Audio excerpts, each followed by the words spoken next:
Mas eu vou fazer a seguinte pergunta, doutor, e aí eu vou ser talvez até leviano na pergunta que eu vou fazer.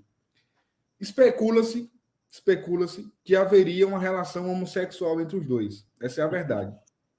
Eu acredito que não. Eu conversei com algumas pessoas que disseram, não, isso é impossível. Mas eu vou perguntar ao advogado.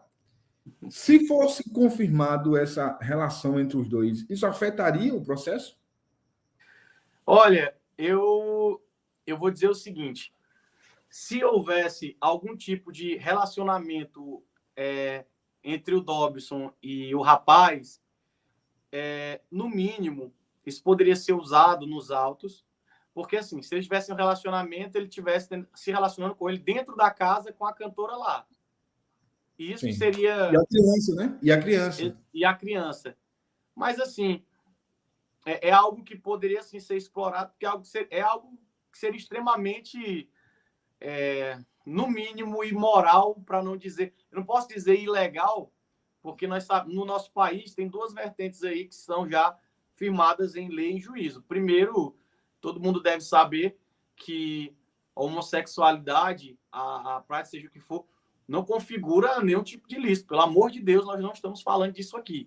Sim, A questão, estou esclarecendo para os nossos telespectadores, que às vezes tem aquelas pessoas que são muito extremas, né, muito polêmicas. Sim. Então, eu vou deixar com bastante clareza. Porém, o fato aqui não se trata se era um homem, é o que eu analiso aqui. Poderia ser uma mulher, Israel. Mas, da mesma forma, não seria de maneira alguma coerente ou moral que o Dobson, casado com ela, tivesse qualquer tipo de relacionamento sobre o mesmo teto com a esposa doente e com a filha lá.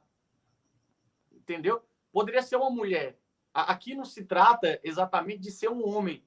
Se fosse uma mulher, se fosse um homem, da mesma forma, seria bastante, no mínimo, indecente, eu poderia dizer, se tratando da esposa, né, que está nessa situação.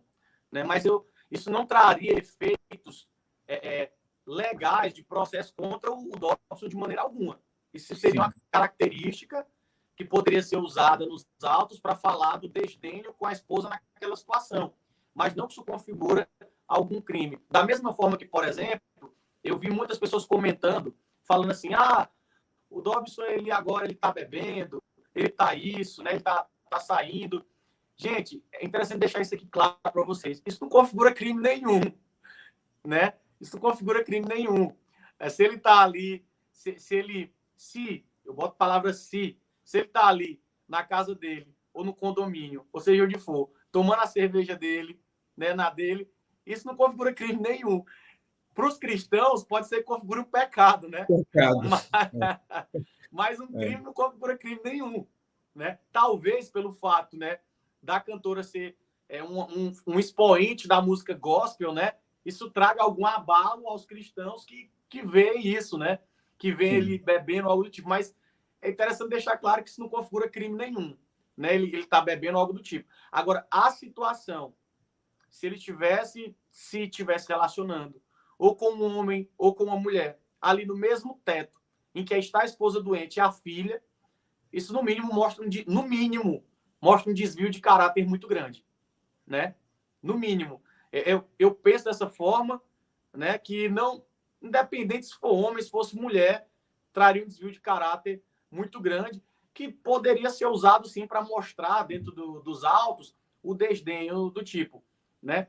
Agora, da mesma forma, também, como eu sempre coloco os dois parênteses, as pessoas que criam essa narrativa, se essa narrativa for falsa, podem também responder por isso, e o Dobson e não só o Dobson agora, viu? Parando para pensar de maneira bem crítica, o rapaz também, se tiverem acusado ele levianamente, ele também tem o direito de ingressar com a ação por difamação e calúnia.